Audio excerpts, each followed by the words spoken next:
մի հատ շատ կարևոր հարց ունենք ընդհանուր կրթական ոլորտում, որը ազդում է մեր ընդհանուր տնտեսության աճին։ Գրեթե բոլոր տեղերը, բոլոր ուղղություններով, որտեղ ներդրում ենք անում, մասնագիտական կրթության բացակայության պատճառով մենք սկզբից միշտ ներգրավել ենք մարդկանց, ով մասնագիտական կրթություն չունի, տարիներով ներդրում է արվել իրենց մասնագիտական կրթության եւ վերապատրաստման վրա, որից հետո նոր կարողացել են աշխատել։ Մեր կրթական համակարգը մի հատ մեծ խնդիր ունի։ Ինքը կապ չունի տնտեսության հետ։ Պատվերը տնտեսությունը չի իջեցնում։ Գերմանիայի օրինակով, Գերմանիայում պատվերը իջեցնում է տնտեսությունը։ Մենք սովորել ենք միջազգային հարաբերությունների ֆակուլտետում, նաև իմ ֆակուլտետից միջազգային հարաբերությունների մասնագիտական զբաղվող 2-3 հոգի կարող է չլինի։ 200 հոգուց։ Շատ մեծ խնդիր կա, մասնագիտական առումով մեր տնտեսության աճը չի կարա լինի էֆեկտիվ, եթե մենք չենք պահանջարկը կադրերի կապում կրթական համակարգի հետ։ Ես լսել եմ, որ ձեր կուսակցության շատ ներկայացուցիչներ ասել են, որ մեզ պետք է ակադեմիական կրթություն, զարգացնել ակադեմիական կրթությունը, բայց այդ պարագայում բոլորը ակադեմիական կրթությունով եթե խորանում են, զբաղվում են, դրա իմպլեմենտացիան մենք չենք հասկանում ոնց է մեր վրա ազդելու տնտեսության վրա։ Պետք է տնտեսությունը պատվեր տա կրթության ոլորտին։ Սա շատ կարևոր հարց է ու մեծ ազդեցություն կթողի տնտեսական զարգացման վրա։ Շնորհակալ եմ պարոն Կարապետյան, վերեցիք հենց հատկապես Գերմանիայի օրինակը, այս նախորդող 5 տարիների ընթացքում GIZ-ի աջակցությամբ մեր հանձնաժողով մենք մի քանի անգամ այցելել ենք Գերմանիա, այնտեղի լավագույն փորձը վերցրել ենք եւ նախորդ տարի ընդունել ենք հենց այդ ես իմ խոսքում ասացի, չգիտեմ, գուցե չնկատեցի կամ լավ չասեցի, դուալ կրթության այդ համակարգն է դրա, այսինքն մենք այո այդպես կարծում ենք, որ օրինակ քոլեջներում պետքա ուսանողը, որ ավարտում է, ինքը անմիջապես,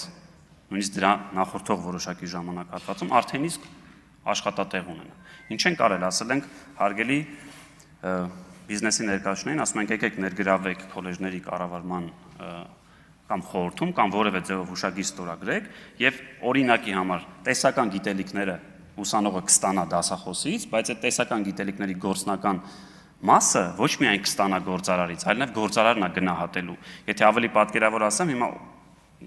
տրանսֆորմատորներից եք պայմանական, հա, խոսում ենք, էլի առանց որևէ բան։ Հիմա այդ մասնագիտությամբ սովորողը ինքը տեսական գիտելիքները ստանա քոլեջում, բայց գա ձեր մոտ, ձեր գործարանում, դուք իր աշխատանքը գնահատեք եւ դուք դառնաք իր դասախոսը որպես այդպես։ Հետո գնահատեք, ասեք օրինակ Սիսակ Գաբրելյանը, այս տեսական մասը, որ սերտել է քոլեջում, գործնական մասն է գնահատում եմ այսպես, որովհետեւ մենք կարծում ենք, որ այդ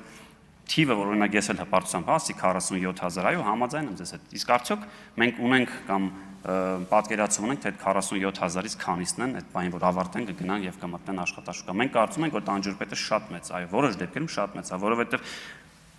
կրթական համակարգում այն ինչը որ մենք սովորում ենք, այդ բիզնեսը դա արդեն 15 տարի առաջ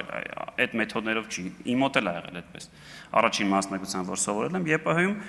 դրան զուգահեռ նաև աշխատում էի Հայաստանի լավագույն լրատվամիջոցներում, այն ինչը որ ես այնտեղ սովորում էի,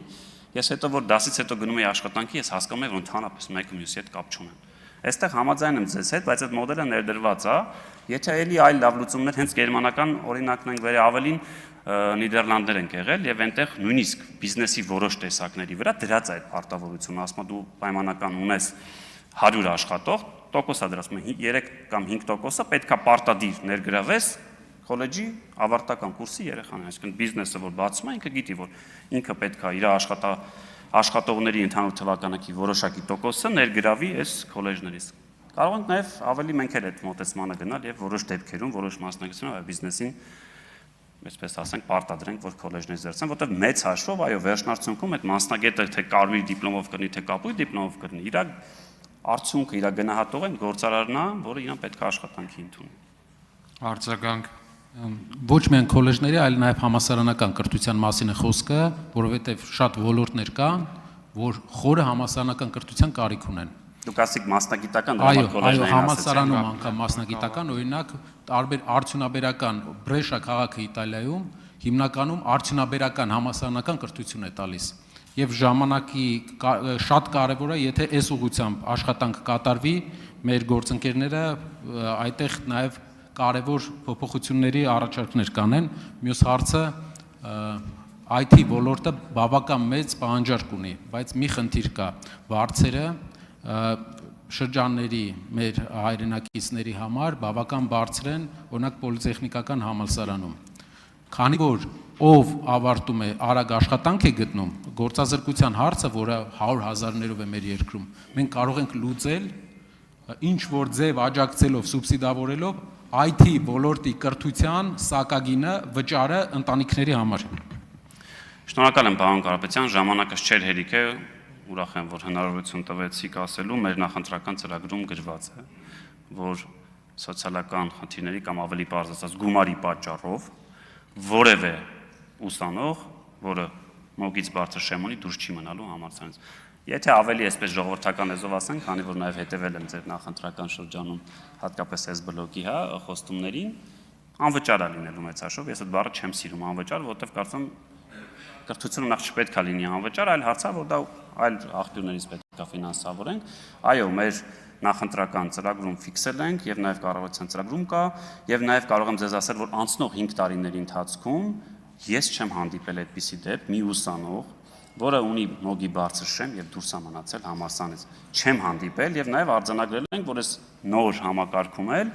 այո, պետք է այնպես լինի, որ որևէ մեկը դուրս չի, որտեղ եք հասկանանք, էլի այդտեղ մի բիզնես տրամադրություն, եթե մեկը սովորելու է, այտենց վատա սովորելու, գուցե վնաս ենք անում, որ այդ մարդուն փողը տալիս ենք, ինքը շարունակում ամանալ, որտեղ հետո ավարտելու է անիծի համ կյանքը, համ էս, ասեցի դժբախտ երկու։